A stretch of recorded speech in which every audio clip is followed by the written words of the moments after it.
Wil je weten wie het grote brein is achter de succesvolle apparaten die Medifoton levert? In deze video maak je kennis met onze ontwikkelaar Dieter Jossner. Ik ben Jolanda van Medifoton. We helpen je om gezond te worden door therapie met licht. Je ziet zo een interview met Dieter Jossner dat in 2014 is opgenomen bij zijn bedrijf Medical Electronics in Rheinau in Duitsland, waar de apparaten geproduceerd worden. Op basis van zijn kennis over biofysica, biofotonen onderzoek en elektronica ontwikkelde hij vanaf 1975 medische softlaserapparaten. Dat was nog maar kort na de ontdekking van laserlicht in 1960 en van biofotonen in 1972. Na de laserpennen en handlezers ontwikkelde hij in 1990 al de eerste grote vlakke laser met 64 laserdioden, de Hyperfoton. Dit apparaat is bijna 50 jaar later nog steeds innovatief binnen het wereldwijde aanbod van softlasers. In 2023 overleed Dieter Jossner onverwacht. We missen hem. Gelukkig wordt zijn werk met veel bezieling voortgezet. Welcome, my name is John Konzenmulder. I have small eyes because I slept only 5 hours and I'm in the direct sun. But sun is very important, sunlight. And we are talking about sunlight and the principles of life, referring to sunlight and the light principle. And today we are being welcomed in Germany by Dieter Jossner. So welcome.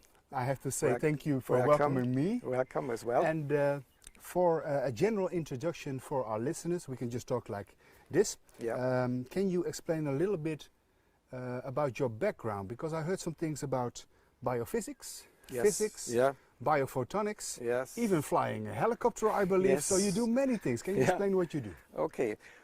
Well, I'm playing with the law of nature. The law of nature gives us a lot of possibilities to do a lot of things, and I combine my favorite waste of time with a lot of positive things for other people. And by studying physics, biophysics, and electronic communication engineering, we find out that the nature is doing the same job with energy as well, like we use in the technology. So the main process of controlling biological processes is done with light, which we have around us here.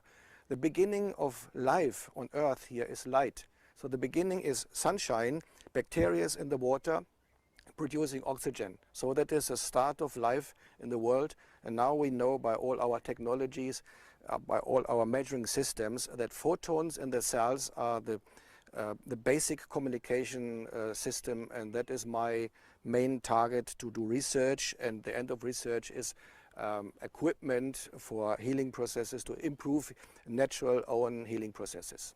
Yes, because if I understand correctly, you also did research in biophotonics. Yes. So our natural cellular emissions, I believe they call it non-classical ultra-weak light, because That's a lot right. of people don't understand this. We see light here, but we also produce and emit light, right? Yes, okay.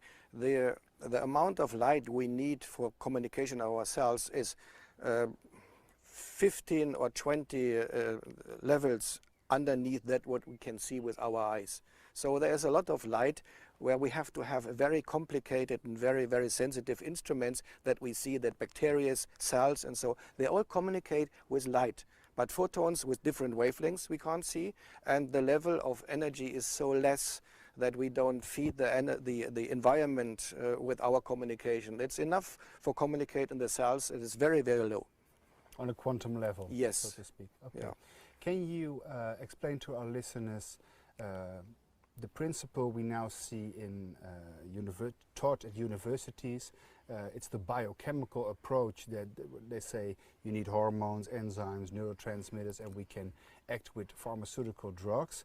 But is it true that we can also use information transfer and the buildup of energy through mediums like sound, light, vibration? Because if that's true, then we can also influence the metabolism and maybe the firing of cells, all biochemistry, through vibrational mechanisms like light. Can you mention a little bit about this? That's completely right. So we find out that we have to have a lot of communication systems in our body. One is the chemical communication, communication, yeah, with hormones, enzymes, and so on. Electrical communication with our nerves. So therefore we have between 300 and 500,000 kilometer biological cable in our body. And the top of communication in the body is light photons. The result of physical and chemical matter is the formulation of information in the beginning. So we have to have a blueprint, and then we have to have energy for communication in the cells to follow the blueprint of matter of our body. Yeah?